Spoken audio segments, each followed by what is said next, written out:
In this tutorial we're going to have a look at parametric equations, in particular finding the Cartesian equation of parametric equations that involve trig functions and differentiating parametric equations that involve trig functions. So let's get straight into the question.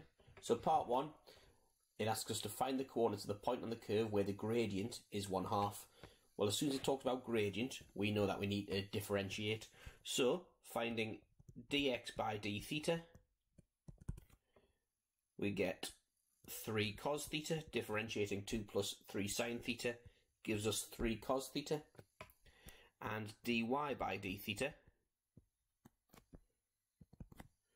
which is equal to, so the 1 disappears and cos differentiates to minus sine, so that becomes 2 sin theta. And that means that dy by dx is dy by d theta times d theta by dx. Now we've got dy by d theta, we can see that that's 2 sin theta.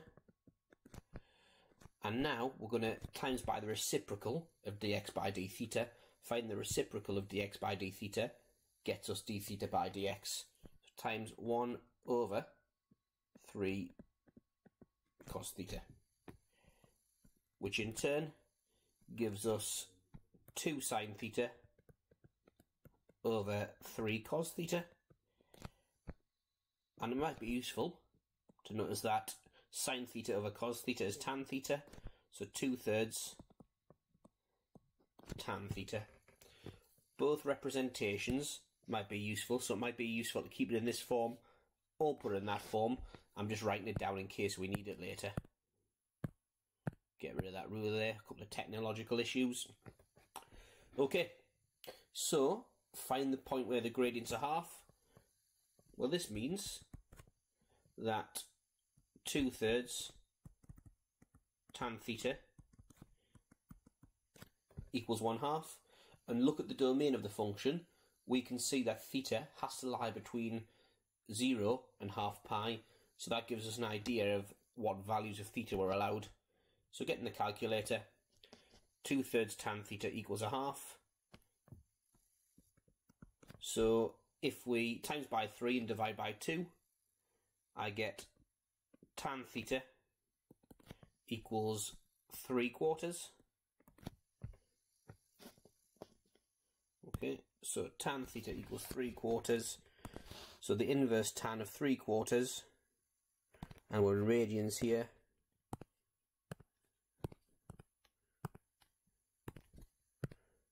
is equal to that there.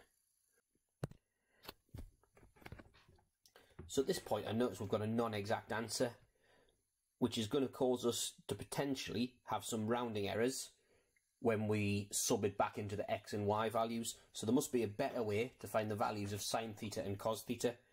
Well, because the value of theta is between 0 and 1/2 pi, i.e. the angle is acute, we can model this using a triangle.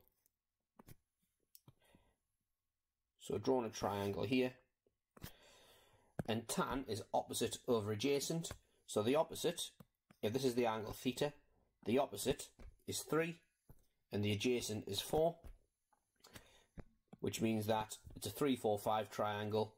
The hypotenuse must be 5. So we get sin theta equals opposite over hypotenuse 3/5, and cos theta equals adjacent over hypotenuse, which is 4/5. Therefore, we can say that x equals 2 plus 3 lots of 3/5. So type that in the calculator, 2 plus 3 lots of 3/5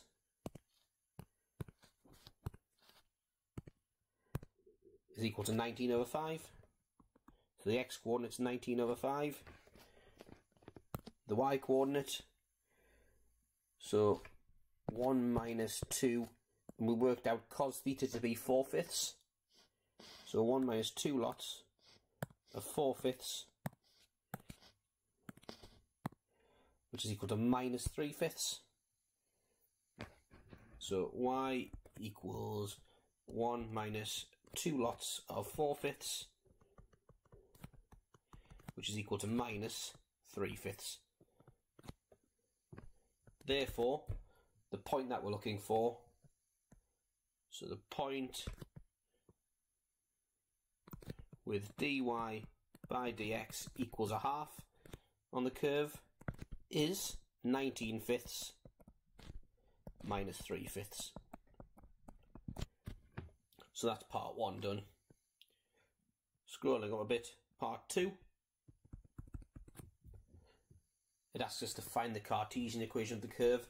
Now this is different to a method where trig functions aren't involved. What we need to do here is not find out what theta is and sub it into the other one. We should find out what sine theta. And cos theta are equal to. So write sine theta in terms of x. Write cos theta in terms of y in this case. So here we see that x minus 2 over 3 is sine theta, and we see that 2 cos theta, comma there, 2 cos theta equals 1 minus y, which means that cos theta equals 1 minus y over 2.